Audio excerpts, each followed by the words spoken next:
অভিজ্ঞতা বাড়ার সাথে সাথে দক্ষতা বাড়বেই, ক্যারিয়ার জুড়ে সেটাই করে দেখিয়ে গেছেন বিরাট কোহলি। তবে একটা সমস্যার কোনো সমাধান তিনি আদৌ বের করতে পারেননি, আর সেটাই কাল হলো বাংলাদেশের বিপক্ষে।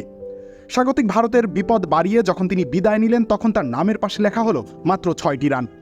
চতুর্থ স্টাম্পের উপরে করা বল, বিরাট কোহলি ড্রাইভ করতে যাবেন, ক্যাচ তুলে দেবেন উইকেটের পেছনে। এমন দৃশ্য ক্রিকেট বিশ্ব কত শতবার দেখেছে তার যেন কোনো ইতিঅন্ত নেই। বিরাটকে এভাবে আউট করাকে রীতিমতো শিল্পের পর্যায়ে নিয়ে গিয়েছিলেন জেমস অ্যান্ডারসন। কোহলি ড্রাইভ করবেন আর জেমস অ্যান্ডারসনের বলে ক্যাচ ধরবেন জশ বাটলার। 2021-22 মৌসুমে এটা ছিল নিয়মিত দৃশ্য। সেই জেমস অ্যান্ডারসন ক্রিকেট থেকে বিদায় নিয়েছেন, যাওয়ার আগে বুড়ো বয়স পর্যন্ত ভুগিয়ে গেছেন বিরাট কোহলিকে।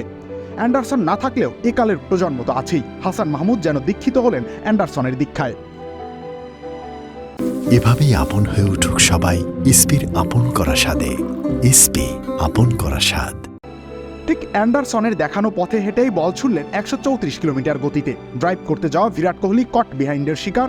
জশ বাটলারের জায়গায় এখানে লিটন দাস, আর জেমস অ্যান্ডারসনের জায়গায় হাসান মাহমুদ। এর আগে বাংলাদেশের রুবেল হোসেনের বিপক্ষে একই চ্যানেলে একইভাবে আউট হয়েছেন বিরাট। এত অভিজ্ঞ একজন ব্যাটার, টেস্টে যার 9,000-এর বেশি রান, তিনি কেন বারবার একইভাবে আউট হবেন? এটা কি বিরাটের টেকনিকের ব্যর্থতা নয়, নাকি বিরাটের যাবার সময় হয়ে গেছে? নক্ষত্রের বিদায়ের মঞ্চ কি তবে দুয়ারে? রবিউল ইসলাম রনি, খেলা 71।